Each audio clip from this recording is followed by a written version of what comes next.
The Appomattox Court House battle was the last battle in the Civil War. A general named Robert E. Lee surrendered to a general named Ulysses S. Grant. This battle was the reason the U.S. became more industrial, and because of this, people now have jobs and can live easier lives. Industry has pretty much taken over the world we live in today. Technologies such as phones, computers, and laptops were all made throughout history, as well as skyscrapers and factories. But how did this all start? Before and after this so-called battle took place, how did the world, or more specifically, the U.S., become this way? The U.S. used to have no factories or skyscrapers. All it had were farms and houses. But soon enough, the north side of the U.S., called the Union, started making factories. This was the beginning of industry, in the U.S. that is. But the south side wanted to keep their agricultural ways. They wanted to keep their slaves, and they did, but not for long.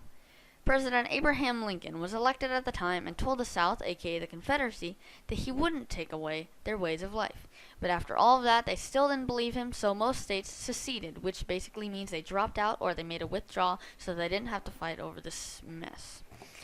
The states that did not secede, though, were the border states of the South. The people in these states got mad or angry at Mr. Lincoln because they still didn't believe him about the whole keeping the nation the same thing. So they needed a way to keep their ways, a more forceful way to keep their ways. This was the call to war. When Lincoln sent a supply ship to a Union base called Fort Sumter, Confederate troops attacked. But to be fair, Fort Sumter was originally a Confederate base that was taken over by the Union. This was the start of the Civil War. Guns firing, swords clashing, and people running. It was the Union versus the Confederacy. If the Union won, that would mean the end of most agriculture in the U.S., but if the Confederacy won, they would keep their ways. Lincoln wasn't a fan of this war, and he proved that with this quote. I am loath to close. We are not enemies, but friends. We must not be enemies. Though passion may have strained it, must not break our bonds of affection. The mystic cords of memory, stretching from every battlefield and patriot grave to every living heart and hearthstone, all over this broad land, will yet swell the chorus of the Union when again touched, as surely they will be, by the better angels of our nature. This war went on for 4 long years, until it was finally over. The Confederacy had lost. Lee surrendered to Grant at the Appomattox Court House, like said before, but in order to surrender, Lee needed to write a letter to Grant and his army. This letter said in these words, Appomattox Court House, VA, or Virginia, April 9th, 1865, General R. E. Lee. In accordance with my substance of my letter to you of the 8th instant, I propose to receive the surrender of the Army of Northern Virginia on the following terms, to wit, rolls of all the officers and men to be made in duplicate, 1 copy to be given to an officer to be designated by me, the other to be retained such officer or officers as you may designate. The officers to give their individual perils, not to take up arms against the government of the United States until properly exchanged, and each company or regimental commander sign a like peril for the men of their commands. The arms, artillery, and public property to be parked and stacked and turned over to the officers appointed by me to receive them.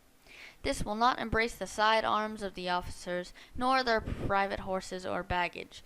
This done, each officer and man will be allowed to return to his home, not to be disturbed by U.S. authorities so long as they observe their perils and the laws in force where they may reside. U.S. Grant, Lieutenant General. After Lee wrote this, industry had begun to take over, because the Union won, of course. Soon after the war, the era of Reconstruction started. Buildings were being made and slavery was ending. No more segregation. Hooray! But before he knew it, Abraham Lincoln was assassinated at a theater by a man named John Wilkes Booth. Oh no. Afterwards, a man named Andrew Johnson took Lincoln's place and became president. He tried to continue the Reconstruction era, but at the time he committed a crime, which was firing secretary, so he was soon impeached. And believe it or not, Ulysses S. Grant became president. Yeah. Anyway, Reconstruction was taking place, and soon the world was filled with new technology. And factories, that is. Those things covered the U.S. and made the world we all live in today. So, in the end, this surrender, or battle, was the main cause of most, or not if most, all industry in the U.S. because it caused the Union or North to take control or have power over the South or Confederacy and build all these amazing skyscrapers, factories, phones, and computers that cover our nation today. Thank you.